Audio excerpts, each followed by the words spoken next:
तो फ्रेंड्स, इस वीडियो में हम अर्निंग्स पर शेयर AS20 उसके कुछ सम्स करने वाले हैं।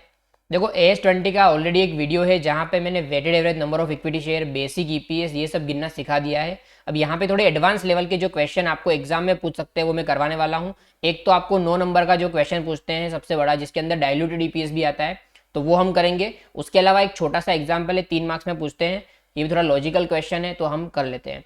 तो सबसे पहले पढ़ते हैं ये वाला question. C limited had the following number of equity shares outstanding as on 31 मार्च 2015। उनके पास 40 लाख इक्विटी शेयर थे, 10 fully paid up and 25 lakh equity shares of 10 each 5 paid up. मतलब यहाँ पे दो टाइप के शेयर्स है, एक 40 लाख शेयर्स है 10 रुपीज़ की फेस वैल्यू के, और पेड अप वैल्यू कितना है, पेड अप वैल्यू भी 10 है। बट 25 लाख शेयर ऐसे हैं जिसकी फेस वैल्यू 10 है बट पेड अप वैल्यू सिर्फ 5 है। बराबर बोल रखा है कंपनीज प्रॉफिट आफ्टर टैक्स, मतलब कंपनी का प्रॉफिट आफ्टर टैक्स कितना है, 5 करोड़। ठीक है, अब हमें बोल रहे हैं कैलकुलेट EPS। देखो, EPS कैलकुलेट करने के लिए फॉर्मूला क्या है, basic EPS is equal to PATs, मतलब profit after tax available to equity share holder divided by equity shares या नंबर ऑफ इक्विटी शेयर्स। तो नंबर ऑफ इक्विटी शेयर हमें लेना है, यहाँ पे हम 10 फुल्ली पेड अप तो ले सकते हैं बट ये पार्टली पेड अप को हमें कन्वर्ट करना पड़ेगा पहले फुल्ली पेड अप में। कैसे करेंगे, अगर 25 लाख शेयर 5 वाले हैं तो 10 वाले इक्विवेलेंट कितने हो जाएंगे, तो ये तो 40 ही रहेंगे, ये हो जाएंगे 12.5, तो टोटल कितना हो गया 52.5। तो आप फॉर्मूला में अगर पुट करोगे फिगर्स, 5 करोड़ का प्रॉफिट मतलब 500 लाख ले रहा हूँ डिवाइड बाय 52.5 लैक्स, आपका EPS कितना आएगा 500 डिवाइड बाय 52.5, आपका EPS आएगा 9.52 पर शेयर। ये तो आया फुल्ली पेडअप के लिए ना, फुल्ली पेडअप शेयर के लिए 9.52, तो पार्टली पेडअप के लिए कितना, आधा, तो पार्टली पेडअप के लिए आधा कर देंगे। क्यों, क्योंकि 10 वाले शेयर के लिए 9.52, तो पार्टली पेडअप जो 5 रुपए का है उसके लिए कितना हो जाएगा 9.52 डिवाइड बाय 2, तो आपका EPS आएगा 4.76। तो ये आपका एक आंसर, ये दूसरा आंसर। अब बढ़ते हैं नए सवाल की तरफ जो आपको 9 मार्क्स में पूछा जाता है। पढ़ते हैं। AC limited has 16 lakh equity shares of 10 each on 1419 potential equity shares of AC Limited are as under 8% 6 lakh convertible preference shares of 100 each to be converted into 2 equity shares attributable to dividend distribution tax of 16.22%। तो देखो यहाँ पे अभी आज की तारीख में हमारा डिविडेंड डिस्ट्रीब्यूशन टैक्स जो है ना वो निकल चुका है, तो मैं इसको नहीं कंसिडर कर रहा हूँ। आपके एग्जाम में भी आई होप नहीं होना चाहिए, ठीक है, फिर भी होगा तो आपको उसका कंसिडरेशन करना पड़ेगा, पर मेरे हिसाब से नहीं होगा। पॉइंट नंबर 2 देखते हैं। 12% convertible debentures of 100 each, nominal value 8 crore. तो 12% वाले कन्वर्टेबल डिबेंचर है 100 ईच वाले, नॉमिनल वैल्यू अगर 8 करोड़ है तो नंबर कितने होंगे 8 lakh. Convertible into 4 equity share, मतलब यहाँ पे ये 6 लाख इंटू 2 मतलब 12 लाख शेयर तो ये होंगे, और ये 8 4 32, तो इतने शेयर्स आपके कन्वर्ट होके नए बनने वाले हैं। Tax applicable is 30%। The net profit attributable to equity share holder is 1 crore 20 lakh. Calculate basic EPS and diluted EPS। तो देखो बेसिक EPS तो यहाँ पे गिन देता हूं मैं। तो बेसिक EPS का फॉर्मूला क्या है, पैट्स मतलब profit available to equity share holders divided by number of equity shares. तभी कितना है, पैट्स कितना है आपका 1 करोड़ 20 लाख, और आपके नंबर ऑफ इक्विटी शेयर कितने हैं 16 लाख, ठीक है, 2 लाख में फिगर है, तो आपका 7.5 रुपीज EPS आया। कौन सा वाला, बेसिक। अब बात करते हैं डाइल्यूटेड की। देखो डाइल्यूटेड EPS गिनने का तरीका क्या है, देखो डाइल्यूटेड EPS गिनने का तरीका क्या है, आप पहले जितने भी आपके पोटेंशियल इक्विटी शेयर है उसको सेपरेट करके गिन लो, फिर एक टेबल बनाना होता है, वो टेबल में सारी की सारी इंफॉर्मेशन देनी होती है। तो यहाँ पे सबसे पहले हम मान लेते हैं कि हमारे प्रेफरेंस शेयर कन्वर्ट हो गए, तो यहाँ पे हमें डाइल्यूटेड EPS का फॉर्मूला क्या है, रिवाइज अर्निंग्स, ठीक है, रिवाइज अर्निंग्स, क्योंकि कन्वर्जन होने की वजह से आपका डिविडेंड नहीं जाएगा, है ना, और उसके नीचे लेना है आपको revise number of equity shares, ठीक है। तो देखो रिवाइज अर्निंग कैसे होगी कि आपका पहले 1 करोड़ 20 लाख का प्रॉफिट हो रहा था, अब आपका प्रेफरेंस शेयर का डिविडेंड नहीं जाने वाला, तो 6 लाख इंटू 100 आपका 6 करोड़ के आपके प्रेफरेंस शेयर थे जिसपे 8% आपका डिविडेंड जा रहा था। डिविडेंड डिस्ट्रीब्यूशन टैक्स निकल चुका है तो मैंने हटा दिया वहां से। आपका 168 लैक्स का क्या हो जाएगा, आपका रिवाइज अर्निंग हो जाएगा। अब आपके इक्विटी शेयर कितने बढ़ जाएंगे, पहले 16 लाख थे प्लस 12 लाख, तो revise earning 168 lakhs divide by आपके शेयर्स पहले 16 थे प्लस 12, 16 प्लस 12 कितना हो गया 28। तो आपका EPS कितना आया आपका ईपीएस आएगा 168 डिवाइडेड बाय 28, 6 रुपीज़। ठीक है, आपका 6 रुपीज़ ईपीएस आया। कौन सा वाला? ये तो फर्स्ट कैटेगरी। सेकंड कैटेगरी आप मान रहे हो कि आपका डिबेंचर कन्वर्ट होंगे, तो डिबेंचर कन्वर्ट होंगे उसमें भी आपकी रिवाइज अर्निंग गिनी जाएगी। तो आपकी पहले अर्निंग थी 120, अब भूल जाओ कि प्रेफरेंस शेयर कन्वर्ट होने वाले हैं। आपके डिबेंचर पे इंटरेस्ट कितना जा रहा था, देखो यहाँ पे मैं प्लस कर रहा हूँ, ये मैंने प्लस किया था। आपका डिबेंचर का इंटरेस्ट सेव होगा। इंटरेस्ट सेव कितना हो रहा था आपका? आपके 8 करोड़ के डिबेंचर्स थे, उस पर आपको हर साल 12% इंटरेस्ट देना पड़ रहा था। मतलब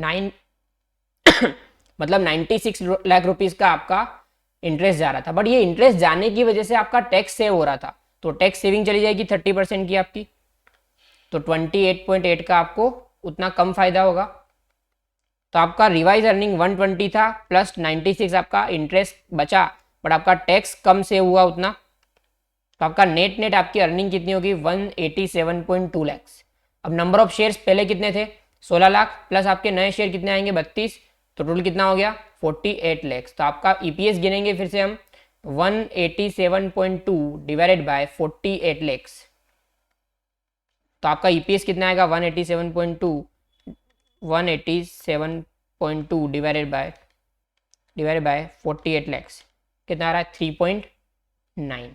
तो ये आपका बेसिक ईपीएस, ये आपका diluted EPS in case of preference share, diluted EPS in case of diluted EPS in case of debenture. तो यहाँ पे एक टेबल बनाना पड़ता है, ये टेबल बहुत इंपॉर्टेंट है। तो अब आपको एक टेबल बनाना है, वो टेबल मैं आपको बना देता हूँ।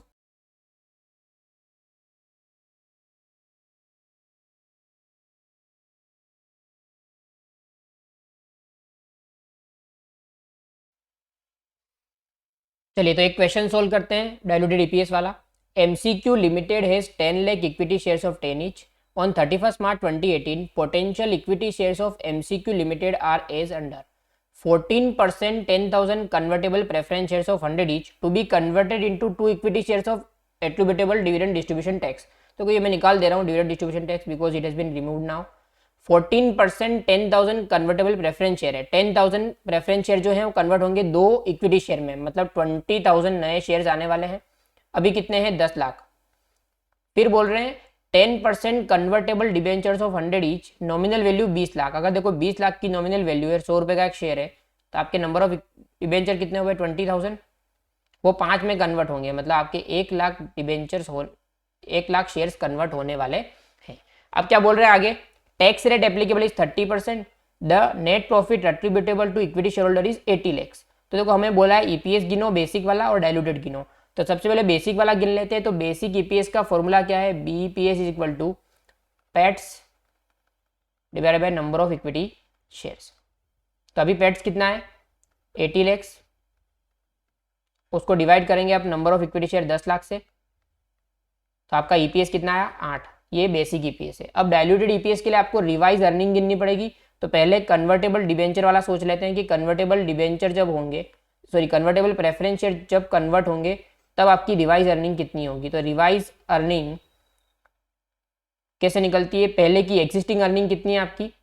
80 लाख, प्लस आपका डिबेंचर का प्लस आपका प्रेफरेंस शेयर का जो डिविडेंड जा रहा था, कितना जा रहा था? 10,000 इंटू आपके 100 वाले प्रेफरेंस शेयर थे 10 लाख के, इंटू 14% आपका डिविडेंड जा रहा था, मतलब आपका 1,40,000 रुपये बच जाएगा 1.4। तो आपका रिवाइज अर्निंग हो जाएगा 81.4 लैक्स।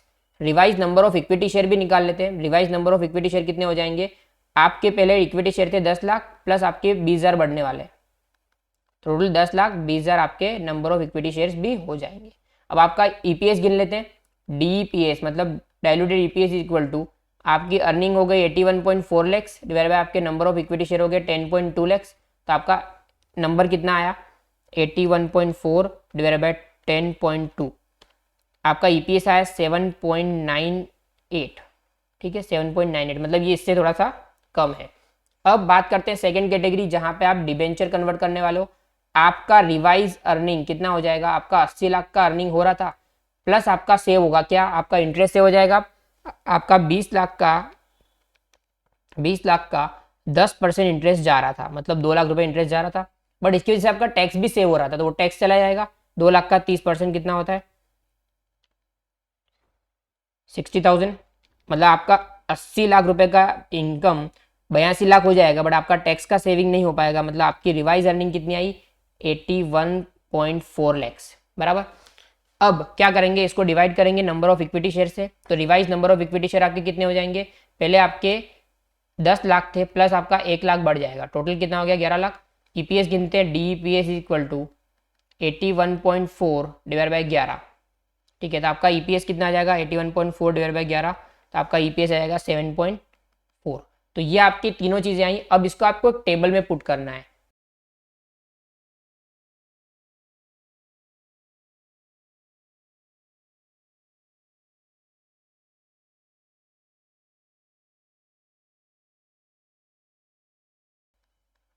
तो इस तरीके से आपको सम करना रहेगा, ये 9 मार्क्स में आपको कंफर्म आने वाला है।